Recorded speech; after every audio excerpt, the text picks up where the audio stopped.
25 de julho de 1980. Estádio Luzhniki, Moscou.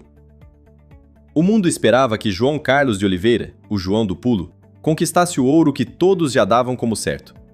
Mas ele não sabia que naquela tarde, o adversário não seriam os outros atletas, mas as próprias autoridades que deveriam proteger o esporte.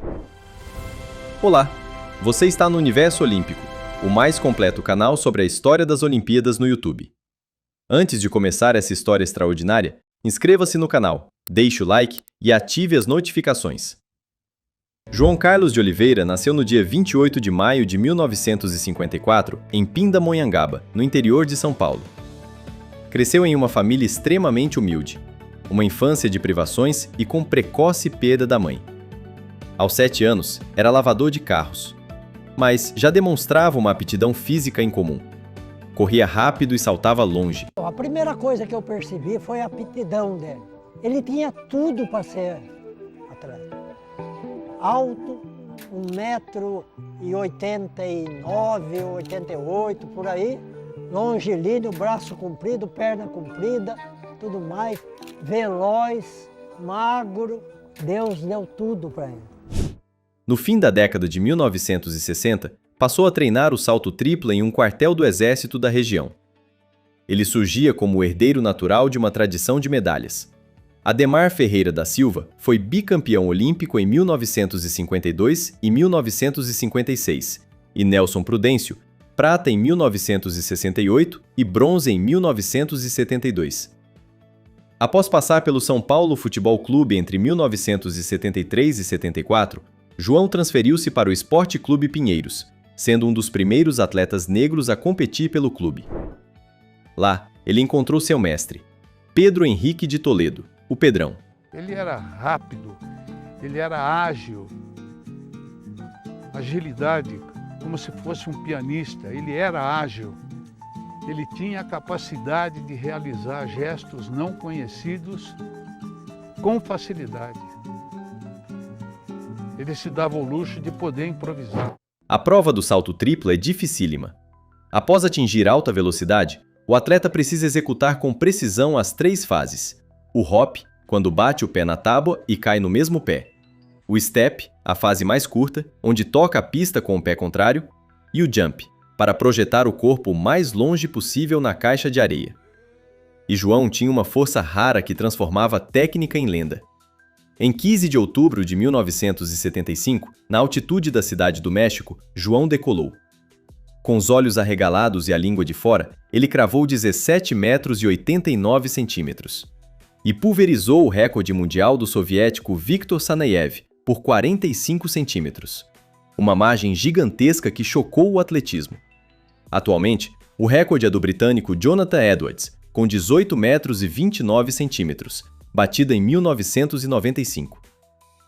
E, mesmo depois de mais de meio século e com todos os avanços do esporte, a marca de João permanece como um dos saltos mais espetaculares da história do atletismo. Em novembro de 1975, com muita humildade, João falou sobre a longevidade do seu recorde. Deter muitos recordes e eu acho que esse recorde meu, todos perguntam, será que ele vai ficar 20 anos? Ele pode ficar 20 anos como ele pode ser quebrado amanhã.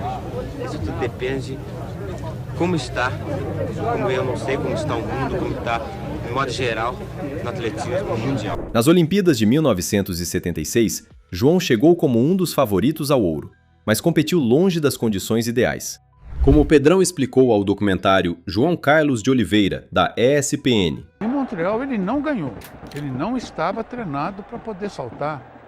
Ele teve uma fissura entre a 4ª e a 5ª vértebra sacro-lombar. Mas se ele não fosse, ele era o cara que bateu o recorde do mundo no ano anterior e que ficou covarde no ano seguinte. Eu, por mim, ele não teria saltado. Ainda assim, saltou 16 metros e 90 centímetros e levou o bronze. Ouro de Sanayev e a prata do americano James Butts. Depois de Montreal, João entrou no período mais consistente de sua carreira. Em 1977, venceu a Copa do Mundo de Düsseldorf e, em 79, conquistou o bicampeonato pan-americano em San Juan. João chegou a Moscou em 1980 como porta-bandeira e favorito. Mas o cenário era de Guerra Fria, e do boicote liderado pelos Estados Unidos. E para demonstrar a superioridade ideológica, vencer em casa era uma ordem soviética. E Saneev, o ídolo local, carregava a pressão de igualar o tetracampeonato de Yalwater. Na pista rápida do Luzhniki, João enfrentou 3 adversários: os atletas soviéticos, o público hostil e a arbitragem tendenciosa. Inacreditável! Os juízes, de paletós amarelos, eram todos soviéticos, e os inspetores da IAAF, de paletós vermelhos, apenas observavam de longe. Nessa época, a decisão se o salto era válido era exclusiva do juiz de linha com as bandeiras e em frente à tábua. Um sistema falho, que facilitou a manipulação dos resultados. Afinal, foi uma guerra. João liderava na primeira rodada com 16,96 metros. Segunda rodada, o soviético Jacques Udmey assume a terceira posição e o australiano Ian Campbell registra seu único salto válido. A terceira etapa decidiu o ouro. Udmey assumiu a liderança com 17,35 metros e João cravou 17,22 metros, sua melhor marca válida no dia. A partir da quarta rodada, a quantidade de bandeiras vermelhas foi absurda. João projetava-se longe na areia, saltos para a liderança, mas a bandeira subia imediatamente. Anulado. Eu vi, eu estava lá. Ele não queimou o salto. Seria novo recorde do mundo e estamos conversados. E absurdamente, apenas o salto de Connor foi válido. O ápice da revolta foi o straight foul contra Campbell. Os juízes alegaram que ele arrastou o pé na pista. Campbell protestou na hora. Era impossível alguém arrastar o pé com tanta força e ainda atingir a distância de um recorde olímpico. No quinto ciclo não houve alteração. Na última rodada, Saneev cravou 17,24 metros, ultrapassou a marca de João do pulo, empurrou o brasileiro para a medalha de bronze e garantiu a dobradinha soviética. Encerrada a prova, dos 30 saltos realizados pelos 5 primeiros colocados, 12 foram anulados, 40% das tentativas, um índice que comprovou as irregularidades.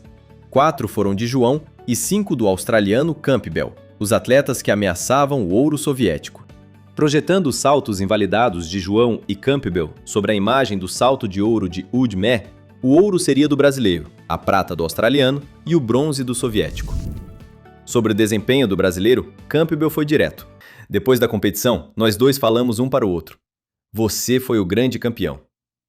Então, isso foi bem irônico, mas eu acho que nós dois sabíamos, sem dúvidas, que havíamos sido roubados do nosso lugar de direito na competição. A análise de seu treinador, John Boas, aponta aspectos técnicos importantes. E os fatos que apareceram desde então, é bem óbvio que a coisa toda foi armada. Seria muito surpreendente que um saltador daquele nível, naquela situação, teria 4 saltos queimados na tábua. Isso é algo que não deveria acontecer. Em 1992, Harry Steinberg, treinador do soviético Udmey, afirmou para João que a prova foi fraudada. Certeza que a marca, o primeiro lugar foi do Brasil, porque eles não deixaram medir meu salto e apagaram, não deixaram conferir. E eu tenho com toda certeza, com toda a convicção, que eu saltei acima de 17,24 metros.